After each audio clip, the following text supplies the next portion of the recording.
Okay, so now Imam Ali comes, he's victorious. The pagans are just shattered. The body of Amr ibn Abdul is laying on the floor, on the ground, on the battlefield. Ibn Ishaq narrates it, as Bayhaqi quotes him. The mushrikeen saw the body of Amr lying like that. It was a big source of humiliation. They didn't know what the Muslims are going to do with the body. Are they going to burn the body? Are they going to cut the body into pieces? They wanted the body back. So they sent news to the Prophet. We'll give you 10,000 dirhams, 10,000 silver coins, and we'll buy the body of Amr from you. They wanted to keep the body. The Prophet ﷺ said, go keep the body. What do you want me to do with the body of Amr? Taking that money from you is haram money. You want me to take money for this corpse of Amr, this enemy of God? Go take him. I don't need his body. So you see how the pagans even think. They're desperate to get the body back, and they're willing to pay that money. They don't know whom they're dealing with. This is Rasulullah.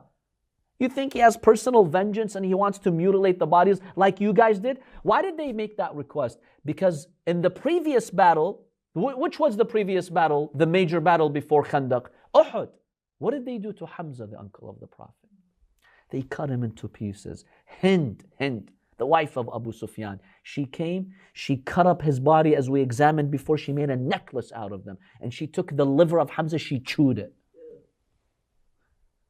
They knew they did that to Rasulullah, his uncle.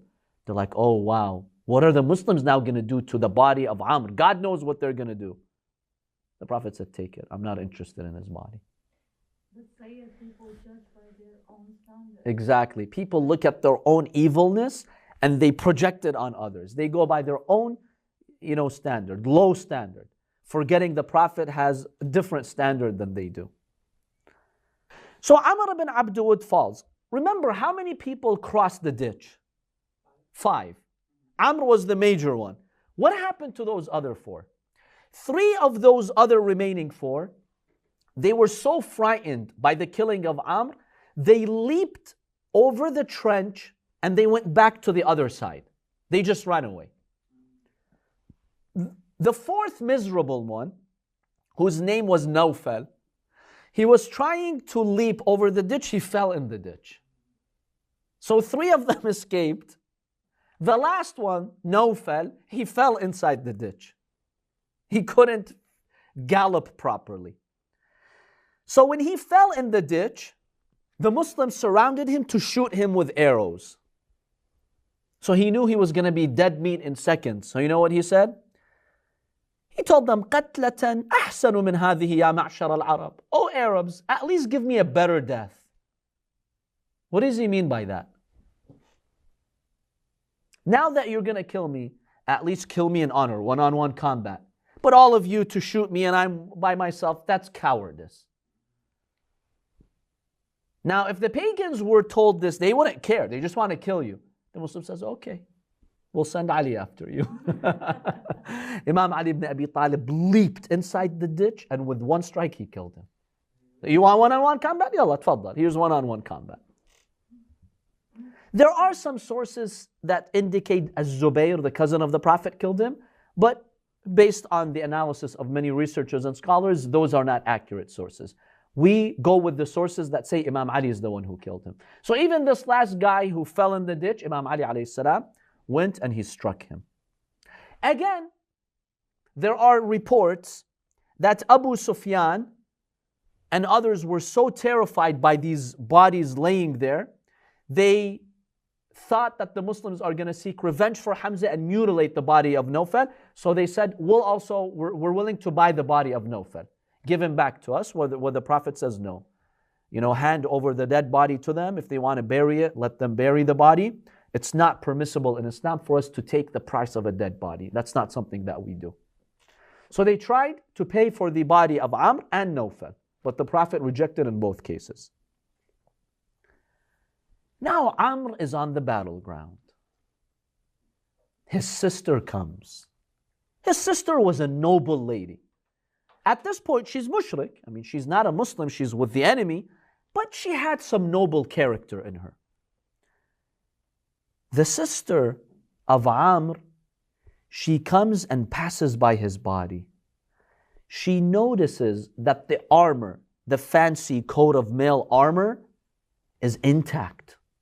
He's not been stripped from his armor like normally that would happen in the battlefield. You just go and strip the dead person and steal his, very expensive armor. So she's shocked. She looks at the body of her brother and she realizes it's not been stripped from him. Then she said, I'm not going to cry on you, O Amr. Because I see the armor on your body, I know that an honorable person killed you. Whoever killed you is a man of honor, because he wasn't so low to strip you from your armor. That makes the tragedy easy for me to accept. But if someone who was so low had killed you, I would not have accepted that. I accept this outcome because the one who killed you is a man of honor. Then she asked, who is the one who killed him? They told her, none other than Ali ibn Abi Talib alayhi salam. She says, if Ali is the one who killed my brother, that reduces the tragedy for me. Because Ali is an honorable man, the son of an honorable man. And she composes these lines of poetry in eulogizing her brother Amr. She states, لو كان قاتل عمرو غير قاتله. If the killer of Amr was another person, not Imam Ali. بكيته أبدا ما دمت في الأبد. I would have cried on him for eternity. لكن قاتله من لا نظير له. But the killer of Amr has no match. There's no one like him.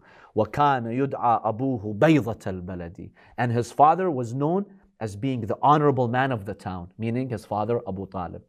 So she's consoling herself, giving herself consolation that, okay, I lost the biggest warrior, he's my brother. But at least somebody honorable killed him. That reduces from the tragedy. After Amr was killed, the army of the Arabs, the Ahzab, the parties got divided. Before that, they were united. We have one mission here, kill Muhammad and his companions. Now that Amr died, there was some disunity. What do we do now? And the reason why the Ahzab parties were disunited at this point is because they had different motives to kill the Prophet, to attack Islam. The Jews who had sided with the Ahzab against the Prophet, remember they instigated this whole battle, they despised the rising influence of Islam. And they wanted that last prophet to be from them, from the Jewish tribes, not from the Arab tribes. They wanted him to be from the line of Ishaq, not Ismail. The Quraysh, what was their motive in killing the Prophet? Enmity, old enmity, revenge from Badr and Uhud. Then you had these other huge tribes like Ghatafan and Fazara. What was their incentive? Do you remember from previous classes why they came and joined? What did the Jews promise them? The Jews promised them, if you come and fight Muhammad, we'll give you the proceeds of Khaybar for 1 year. All the dates, the fruits, all of that which is worth thousands, we'll give it to you. So Ghatafan and Fazara, they had a financial incentive. They didn't really care about the Prophet.